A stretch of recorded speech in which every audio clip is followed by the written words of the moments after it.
मेरा अफसाना चैनल पर आप सभी का स्वागत है।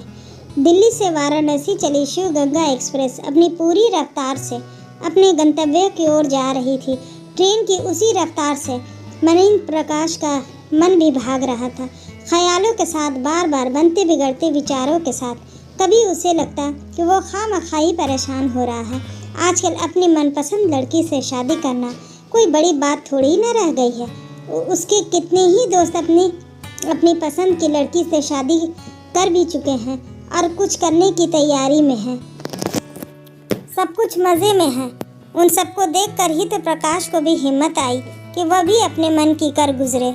इसी सोच के तहत इस बार वो वाराणसी अपने घर जा रहा है, अपने माता पिता से बात करने, क्योंकि बिना उनकी मंजूरी मिले तो वह कुछ कर भी नहीं पाएगा। हर दूसरे तीसरे महीने वह दिल्ली से अपने घर जाता है। कभी उनका मन इतना नहीं घबराता जितना कि इस बार। पता नहीं उनके माता पिता साथ देंगे या नहीं, कहीं गुस्से में घर से ही जाने को ना कह दे। वह जानता है उन्हें बहुत पुराने ख्याल के हैं वो। फिर उसका केस तो कुछ ज़्यादा ही टेढ़ा है। बात सिर्फ पसंद की लड़की तक ही सीमित होती तो वह जैसे तैसे उन्हें समझाने की कोशिश करता, लेकिन यहाँ तो दिव्या तलाकशुदा भी है और उम्र में उससे 2 साल बड़ी भी। अब कोई उनसे सोच समझ कर थोड़ी ही ना उससे दिल लगाया था। ऑफिस में साथ काम करते, साथ जाते आते कब उनके साथ अपना जीवन सोचने लगा, एहसास भी नहीं हुआ।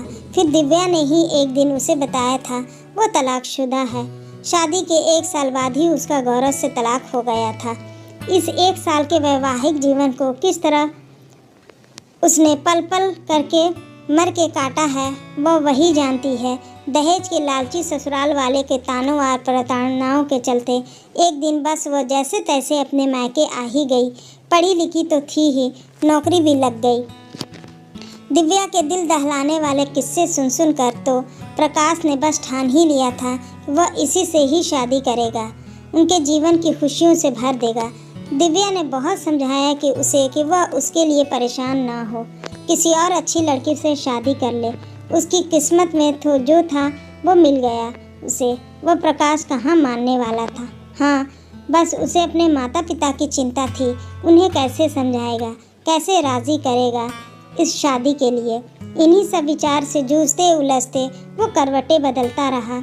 स्टेशन छोड़ने आई दिव्या रात के खाने के लिए आलू पूड़ी का पैकेट भी थमा गई थी। दिव्या का ख्याल उसकी हाथी हिम्मत को एक बार फिर जगा गया।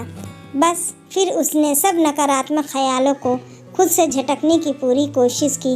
इसी कोशिश में उसने बैग से आलू पूड़ी और आम के अचार से महकता दिव्या का दिया खाने का पैकेट निकाल लिया। खाना खाकर शांत चित्त हो सो भी गया। आगे उसने सब महादेव पर छोड़ दिया था। माँ ही हमेशा कहती है कि काशी बाबा सबकी चिंता हर लेते हैं। सुबह गाड़ी वक्त पर मंडवाडी पहुंच गई थी। वक्त न गंवाते हुए वो फटाफट लहराता अपने घर पहुंच गया। घर में अचानक उसे आया देख सब चौंक गए थे। छोटी बहन, छोटा भाई, माँ, पिताजी, सभी नहीं तो पिताजी मना करने के बावजूद उसे स्टेशन लेने आते थे।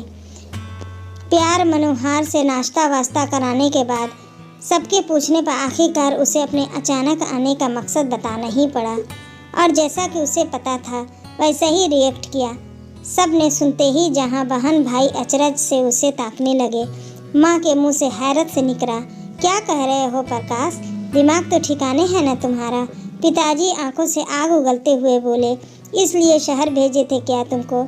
हम एक दिन ये सब कहोगे, ज़रा सा भी तुमको परवाह नहीं है अपने घर परिवार समाज की। क्या बोलेंगे सब कि राधे श्याम का लड़का क्या गुल खिला रहा है शहर जाकर।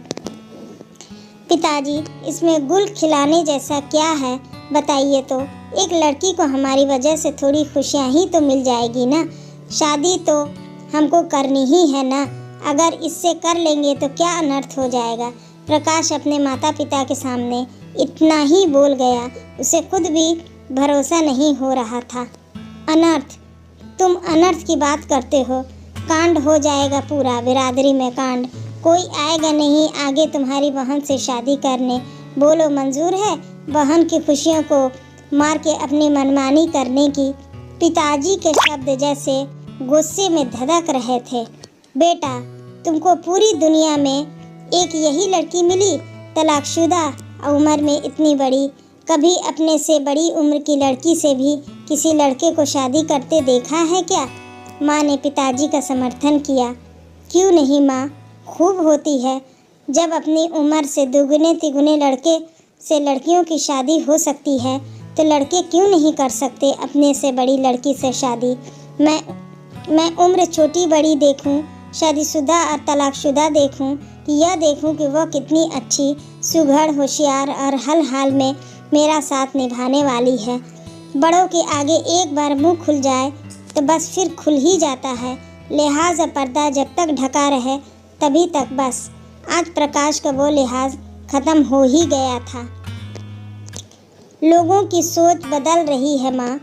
आपको भी हमारी सोच बदलनी हो, आपको भी अपनी सोच बदलनी होगी। भगवान न करे कल को हमारी कुसुम के साथ ऐसा वैसा हो जाएगा तो क्या हम नहीं चाहेंगे कि जैसे भी हो हमारी कुसुम की खुशियाँ उसे वापस मिल जाए? यदि हाँ तो यह तो भेदभाव हुआ ना फिर पिताजी। अपनी बेटी और दूसरी की बेटी में अपना नाम सुनकर कुसुम भीतर कमरे में चली गई। छोटा भाई महेश स्कूल जाने के लिए नहाने धोने चला गया। माँ सोचती विचारती से नाश्ते की प्लेट उठाकर रसोई में चली गई। पिताजी गुस्से और क्षोभ में महादेव महादेव बुदबुदाते रोज़ की तरह गंगा घाट चले गए। प्रकाश पूरे घर में अपने को अजनबी सा महसूस कर रहा था। समझ नहीं आ रहा था उसे कि सबको कैसे समझाए, क्या करे, अब क्या कहेगा दिव्या से।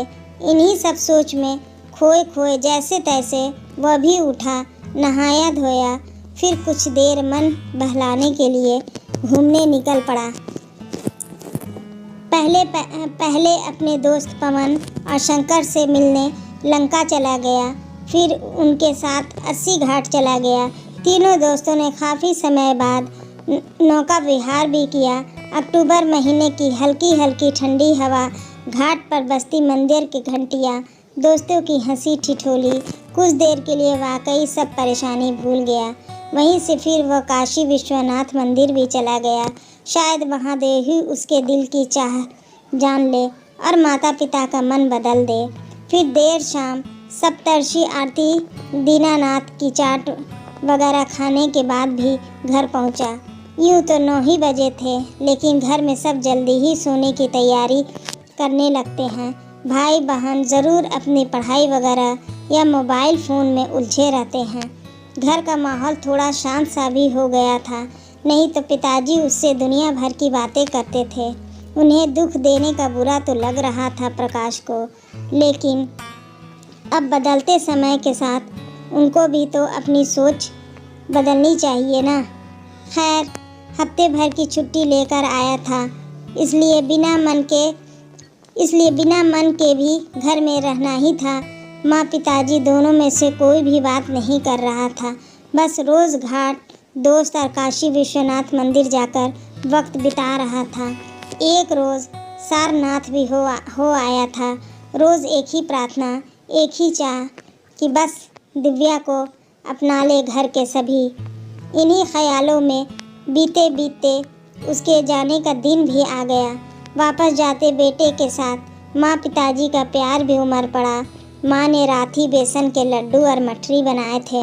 उनको थैला देते हुए हमेशा की तरह पुचकारते हुए बोली, खाना खा लेना, पता नहीं क्या खाते पीते हो शहर में, इतने दुबला गए हो।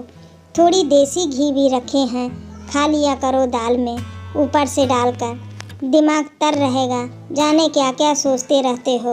कहते कहते उनका मन भरा गया और तुरंत थैला रखकर बाहर चली गई थी।